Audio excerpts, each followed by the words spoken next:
Assalamualaikum warahmatullahi wabarakatuh. Perkenalkan, nama saya Syahrul Hendianto dengan NIM 20211473.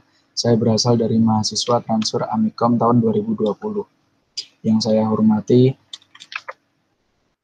Bu Rifda Fatika Alfa Aziza sebagai dosen pengampu kecakapan antarpersonal. Di sini saya akan membahas tentang pembelajaran secara daring atau online. Pembelajaran secara daring atau online sendiri itu dilakukan karena negara kita terjangkit ini ya, virus corona atau COVID-19 yang menyebabkan melumpuhnya hampir semua kegiatan belajar mengajar dan instansi pemerintah juga pekerjaan. Lalu untuk mengantisipasinya dilakukan pembelajaran online atau WFH agar penyakit tidak menyebar luas. Nah, dalam kegiatan WFH atau daring sendiri pasti ada plus minus yang kita jalani. Kalau saya sebagai mahasiswa yang sambil bekerja pasti dalam daring sendiri di sisi positifnya pasti sambil kerja ini kuliah secara daring itu menurut saya di sisi positifnya ya pasti kita lebih fleksibel dalam waktu untuk bekerja. Jadi kita lebih mementingkan untuk pekerjaannya. Kalau nggak enaknya atau minusnya itu saya sebagai mahasiswa juga yang bayar SPP atau UKT di Amikom belum merasakan namanya duduk di dalam gedung perkuliahan atau lab yang dipunyai oleh Amikom dan belum bertemu dengan dosen ataupun mahasiswa teman-teman saya, tapi sudah dapat ceramah dan dimarahi dosen karena keterlambatan saya mengumpulkan tugas sebagai sharing aja. Nah, lalu untuk sisi positifnya sisi negatifnya pembelajaran daring ini adalah yang pertama menurut saya sulit untuk mengontrol mana siswa yang serius mengikuti pelajaran dan mana yang tidak. Lalu pembelajaran lebih banyak bersifat teoritis dan minim praktikum. Nah, di situ kurang banget ya. Apalagi untuk mahasiswa informatika kalau tidak praktikum itu tidak afdol ataupun tidak kalau di lapangan itu tidak punya skill, takutnya di situ. Lalu mereka yang tinggal di daerah pedalaman atau bukan pedalaman ya, mungkin daerah yang kurang sinyal itu nanti jadinya kurang baik untuk pembelajaran daring ini. Lalu tidak semua siswa juga mempunyai, mungkin kalau mahasiswa informatika pasti punya laptop, tapi tidak semua laptop itu kamera atau mikrofonnya berfungsi, jadi mereka terhalang untuk disitunya sih.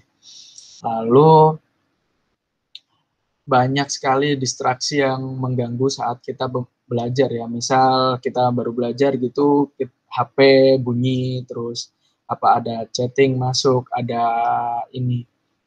panggilan keluar, atau disuruh itu, apalagi saya sebagai mahasiswa yang saya mewakili sebagai mahasiswa yang sambil bekerja, kita semisal ada pekerjaan di luar lapangan kayak gitu, nah kita harus merelakan salah satunya. Untuk menanggulangi hal tersebut, saya biasanya kayak gini, saya pakai headset, lalu kuliah tersebut saya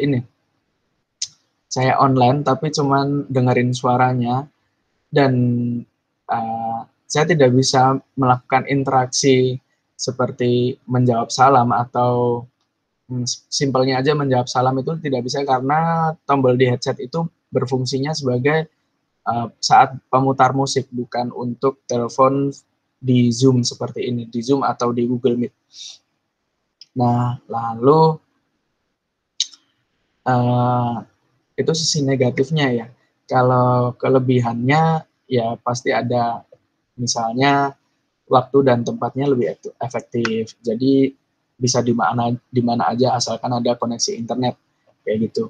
Lalu siswa tidak bergantung pada guru. Tapi menurut saya siswa kalau tidak bergantung pada dosen ini, kalau pembelajaran daring ya itu kita kalau cuma lihat YouTube terus lihat apa ya, lihat video-video gitu di YouTube banyak sih, maksudnya kita juga harus ketemu sama dosennya, melakukan interaksi seperti bimbingan ataupun melakukan uh, tanya jawab seperti dosen dengan dosen tapi secara langsung, karena itu menurut saya membentuk mental mahasiswa tersendiri gitu. Lalu sisi positifnya juga itu ada, mahasiswa pasti dituntut untuk menguasai teknologi sekarang dengan menggunakan sistem daring. Pasti mereka lebih sering pegang handphone atau komputer gitu. Lalu kalau ini secara pendapat saya secara pribadi itu menumbuhkan kesadaran pada siswa bahwa gawe bisa digunakan untuk hal yang lebih produktif ya. Nah, misal kita sewaktu pegang komputer gitu atau pokoknya pegang PC itu biasanya kalau saya tuh sambil kerja membuat laporan atau uh, membuat pekerjaan saya kayak gitu. Nah, mungkin banyak teman-teman yang masih punya pendapat tentang plus minus atau positif negatif untuk pendidikan daring begitu. Dan misal saya sambungkan nih, saya misal sambungkan dengan work from home itu atau WFH, itu ada plus minusnya juga. Misal kalau WFH itu sewaktu saya masih di Jogja itu WFH-nya itu ini ya, bosan sekali di rumah, cuman handle pekerjaan lewat WA, bosan sekali, nggak ketemu teman-teman itu bosan banget. Lalu kalau sisi positifnya, kita di waktu jam kerja itu bisa sambil tidur, sambil tiduran, bisa sambil ngapa-ngapain gitu, ya kayak gitu. Pasti ada plus minusnya. Nah, semoga pembahasan daring kali ini, pembahasan tentang daring dan WFH kali ini membantu teman-teman sekalian untuk bisa apa ya, memprioritaskan waktu yang lebih baik dipakai untuk mana dulu. Nah, sebagai saya sebagai mahasiswa yang mungkin sudah bekerja dan teman-teman yang mahasiswa yang sudah bekerja juga pasti mengalami seperti saya, seperti membagi waktu yang sangat susah untuk bekerja dan kuliah. Misal ada pun tugas, kalau individu masih mending, kalau itu tugas kelompok, nah kadang kelompok juga ada teman yang kita sudah mengerjakan bagian kita, tapi teman itu nggak mengerjakan bagian mereka gitu. Jadi kita dibebani oleh teman itu. Lebih baik kerja sendiri dengan apa ya, dengan kita misal ada 5 soal gitu ya, mending saya kerjain sendiri daripada teman itu udah cuma nimbrung nama untuk apa ya, cuma nimbrung nama untuk mencari nilai, sedangkan kita benar-benar cari nilai dan kita juga harus ngurusin kerjaan yang lain kayak gitu. Kalau dibilang egois, ya nggak apa-apa, kita emang egois dalam ilmu. Karena mereka juga, kita udah kasih cara, kita udah kasih apa ya, bagian gitu untuk mendapat nilai, tapi mereka nggak mau, malah melimpahkan kepada kita kayak gitu. Itu kalau bagian tugas ya. Nah, mending kalau saya, kalau tugas pun mending individu. Kalau memang bisa individu, terpaksanya kelompok, ya kalau bisa diacak dari dosennya kayak gitu. Kalau kadang kayak gini, saya merasakan sebagai mahasiswa ini ya, transfer ya, saya lulusan UNS tahun 2018. Nah, saya menjadi mahasiswa transfer Amikom ya. Amikom itu tahun 2020. Itu yang saya rasakan, saya nggak kenal siapa-siapa tuh, saya nggak kenal di Amikom. Nah, saya mencari teman, cuman by handphone, cuman lewat handphone aja. Dalam fisik, wujud fisik, saya belum pernah ketemu. Nah, Kalau menurut saya, kalau pembagian kelompok itu lebih baik dari dosen ya, karena saya merasa lebih nggak adil aja kayak gitu. Misal yang lain pasti ya cari kelompok yang lebih pintar, pasti cari kelompok orang yang lebih pintar, lebih bisa diandalkan.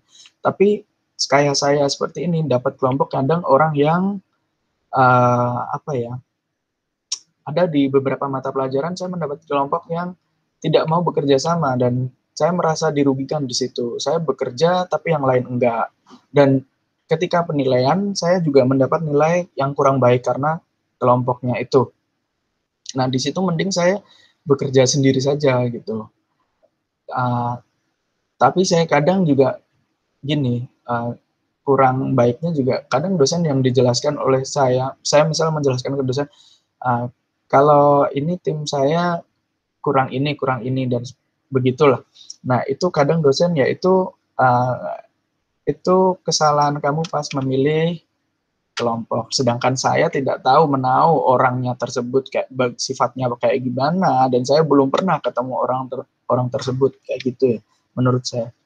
Nah, semoga video saya kali ini membantu teman-teman untuk lebih menghargai teman satu sama lain, untuk berkontribusi dalam kelompok kayak gitu walaupun kita belajar daring ya atau dari rumah.